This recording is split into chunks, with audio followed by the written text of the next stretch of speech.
17 से 18 साल की एक लड़की अपना घर छोड़कर एक बड़े शहर में पढ़ने के लिए जाती है। आंखों में डॉक्टर बनने का सपना लिए ये मासूम दिन रात मेहनत करती है। लेकिन जिस एम्स हॉस्पिटल में ये बच्ची डॉक्टर बन लोगों की मदद करना चाहती थी, आज उसी एम्स हॉस्पिटल में इस मासूम की लाश पोस्टमार्टम के लिए पहुंची है।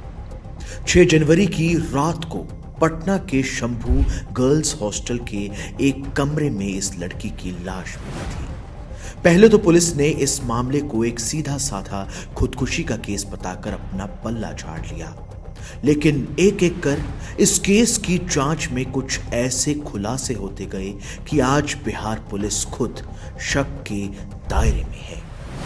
बिहार पुलिस जिस केस को नींद की गोलियां खाकर की गई आत्महत्या बता रही थी, पोस्टमार्टम रिपोर्ट उस केस में गैंगरेप की ओर इशारा कर रही है।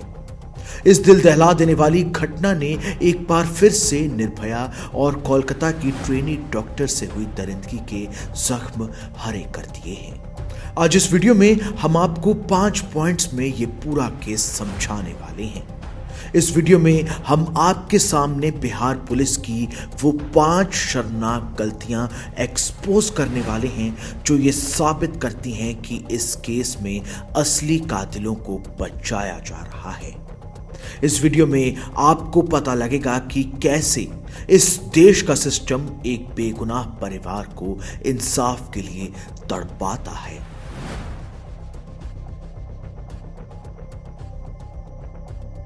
केस में सबसे बड़ा और अहम सबूत तो बच्ची की पोस्टमार्टम रिपोर्ट है। इस बच्ची की पोस्टमार्टम रिपोर्ट में प्राइवेट पार्ट्स पर गहरे घाव मिले हैं। रिपोर्ट के मुताबिक ये बच्ची करीब 1.5 से 2 घंटे तक दर्द में रही थी। इस बच्ची के चेहरे, छाती और गर्दन पर भी नाखूनों से नोचने के गहरे निशान हैं। इसके अलावा बच्ची की गर्दन पर गला दबाने के निशान भी मिले हैं। पोस्टमार्टम रिपोर्ट में इस बच्ची के साथ 1 से ज्यादा लोगों के असॉल्ट करने के सबूत भी मिले हैं। लेकिन आखिर जो मामला इतना डरावना था, उसे पुलिस ने एक मामूली खुदकुशी का केस कैसे बना दिया? क्या बिहार पुलिस इतनी निकम्मी है कि एक बच्ची के शरीर पर लगी चोटों से मामले की गहराई ही ना जान पाए? बच्ची के घर वालों का यह आरोप है कि हॉस्टल के मालिक मनीष कुमार रंजन ने उनकी बेटी की हत्या की है और बिहार पुलिस इस दरिंदे को बचा रही है। परिवार का कहना है कि शुरू से ही सच्चाई छिपाने की कोशिश की जा रही है, लेकिन अब पोस्टमार्टम रिपोर्ट ने उनके शक को और गहरा कर दिया है।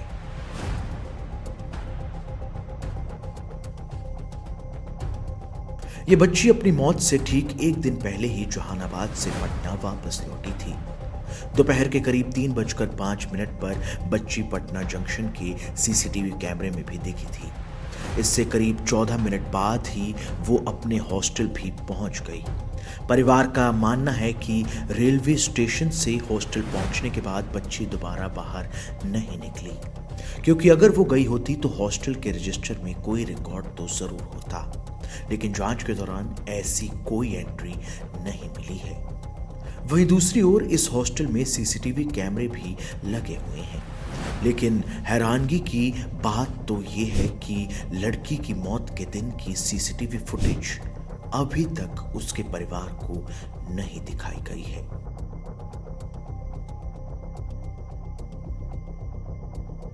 इस केस में तीसरा सबसे बड़ा लूपहोल ये है कि हॉस्टल के स्टाफ ने बताया था कि बच्ची की मौत के समय उसे बचाने के लिए कमरे का दरवाजा तोड़ना पड़ा था, लेकिन बच्ची के चाचा के मुताबिक जब वो हॉस्टल पहुंचे तो वहां जबरदस्ती अंदर जाने और ताला तोड़ने के कोई सबूत नहीं थे। इस पर हॉस्टल के स्टाफ ने यह कहा कि कमरे का लॉक अभी नया लगाया गया है। ऐसे में सबसे बड़ा ये सवाल उठता है कि दरवाजा ठीक करवाने की आखिर इतनी जल्दी क्यों थी? वहीं दूसरी ओर जब बच्ची के घर वाले उसके कमरे में पहुंचे तो बिस्तर पर बेड शीट एकदम नई बिछाई गई थी।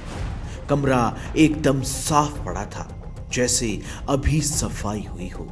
ऐसे में बड़ा सवाल ये उठता है कि आखिर एक केस जिसकी इन्वेस्टिगेशन अभी जारी है, उसके क्राइम सीन से कोई कैसे छेड़छाड़ कर सकता है।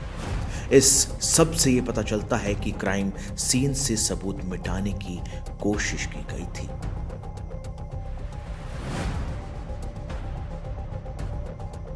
बच्चे के मामा ने मीडिया चैनल से बातचीत में बताया है कि परिवार को केस रफा दफा करने के लिए 15 लाख रुपए तक का ऑफर दिया जा रहा है।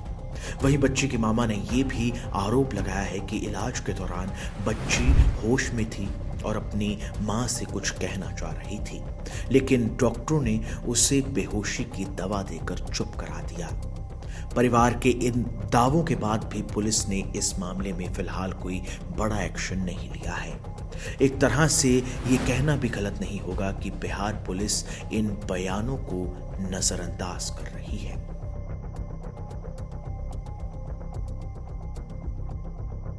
वहीं कई मीडिया रिपोर्ट्स में ये जिक्र किया गया है कि देर रात को इस गर्ल्स हॉस्टल के बाहर महंगी महंगी गाड़ियां खड़ा करती थी। बच्ची के परिवार ने हॉस्टल मालिक मनीष कुमार रंजन और मैनेजर श्रवण अग्रवाल पर सेक्स रैकेट चलाने का आरोप भी लगाया है। मनीष, जो हॉस्टल के 3rd फ्लोर पर रहता था, उस पर शक इसलिए भी जाता है क्योंकि उसने पिछले 5 सालों में करोड़ों की प्रॉपर्टी बनाई है। कोरोना से पहले वो बस एक 15,000 की नौकरी करता था। इतना ही नहीं, न्यूज़ 18 की एक इन्वेस्टिगेटिव रिपोर्ट में भी ये खुलासा हुआ है कि मनीष अमीर लोगों को लड़कियों की सप्लाई करता था। पड़ोसियों ने भी इस बात को कंफर्म किया है कि 3rd फ्लोर पर अय्याशी का अड्डा बना हुआ था। ऐसे में इस सब का लिंक बच्चे की मौत से भी हो सकता है, लेकिन पुलिस ने अभी तक इस पहलू पर कोई जांच नहीं की है। दोस्तों, भारत में हर दिन करीब 86 से 87 रेप होते हैं। एक साल में करीब 31,000 से 32,000 लड़कियां रेप का शिकार होती हैं। लेकिन इससे भी ज्यादा हैरान करने वाला आंकड़ा ये है कि इन रेप केसेस में से 72% आरोपी बच जाते हैं। सिर्फ 27% रेप के आरोपियों को ही सजा मिल पाती है। और ये केस तो सिर्फ वो हैं जिनकी कंप्लेंट लिखवाई जाती है। न जाने इस देश की कितनी ही ऐसी बेटियां हैं जो सोसाइटी के डर से कंप्लेंट भी नहीं लिखवा पाती होंगी। दोस्तों, हमें ही इन बेटियों के लिए खड़ा होना पड़ेगा। अभी हाल ही में हिमाचल के धर्मशाला में एक बच्ची के साथ उसके ही टीचर ने सेक्सुअल असॉल्ट किया था। इस कारण से वो बच्ची डिप्रेशन में चली गई और उसकी मौत हो गई। उस केस पर हमारी बनाई गई वीडियो को आप लोगों ने काफी शेयर किया था, जिस कारण से वो केस पूरे देश तक पहुंच पाया और उस मासूम बच्ची के इंसाफ के लिए लोग सामने आ पाए।